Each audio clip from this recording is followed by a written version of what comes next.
नमस्कार दोस्तों, स्वागत है आपका एक बार फिर से आपके अपने YouTube चैनल पर। और आज की इस वीडियो में हम बात करने वाले हैं पितृपक्ष में जो भोज करवाया जाता है वो पंचबली भोज करवाया जाता है। यानी कि 5 जगह आपको जो है भोज निकालना होता है, जिसके बिना श्राद्ध अधूरा माना जाता है। तो आज की इस वीडियो में उसी के बारे में हम बात करेंगे कि ये पंचबली भोज क्या होता है और किस किस के लिए निकाला जाता है।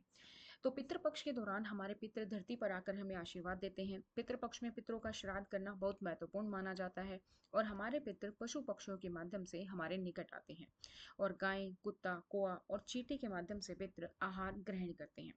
तो भोजन के 5 अंश होते हैं। श्राद्ध के समय पितरों के लिए भी आहार का एक अंश निकाला जाता है, तभी श्राद्ध क्रम पूरा होता है। तो श्राद्ध करते समय पितरों को अर्पित करने वाले भोजन के 5 अंश निकाले जाते हैं, गाय, कुत्ता, चींटी, कौआ और देवताओं के लिए। इन 5 अंशों को निकालने की प्रक्रिया को ही पंचबली के नाम से जाना जाता है। सबसे पहले गाय के लिए भोजन निकाला जाता है, फिर ब्राह्मण को भोजन कराया जाता है।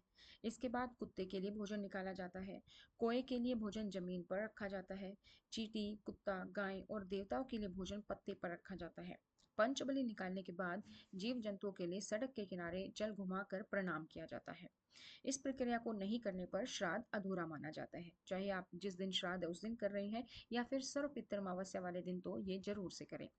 इन पांचों तत्वों को मिलाकर ही ब्रह्मांड की उत्पत्ति हुई थी, इसीलिए इन पांचों के लिए ही भोजन का अंश निकलकर पंच तत्वों के प्रति आभार व्यक्त किया जाता है। जैसे कि गाय, गाय को सनातन धर्म में माँ का दर्जा दिया है और पंच तत्व में गाय को पृथ्वी का तत्व भी कहा गया है, इसलिए गाय को श्राद्ध भोजन का अंश निकाला जाता है। कोए की बात करें तो कोए को सनातन धर्म में वायु तत्व का प्रतीक कहा गया है। मान्यता है कि श्राद्ध के भोजन का अंश कोए ने खा लिया तो समझिए पितरों का पेट भर गया है और वो प्रसन्न है। इसलिए श्राद्ध भोजन का अंश कोए के लिए जरूर निकाला जाता है। इसके अलावा पितृपक्ष में कोए को देखना बहुत ही शुभ माना जाता है।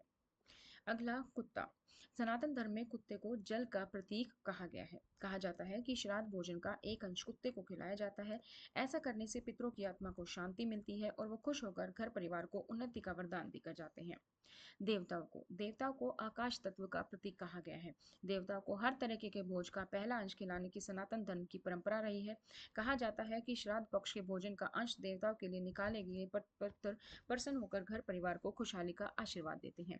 चींटी, चींटी देखने में भले ही छोटी सी हो, लेकिन सनातन धर्म में इसे अग्नि का प्रतीक कहा गया है। श्राद्ध पक्ष में भोजन का अंश चींटी के लिए निकाला जाता है। इससे पितृ तृप्त होते हैं और अपने आने वाली पीढ़ियों के उत्थान के लिए प्रार्थना करते हैं। तो ये थी दोस्तों आज के लिए इतनी ही जानकारी। इससे आगे फिर मिलेंगे नई वीडियो में।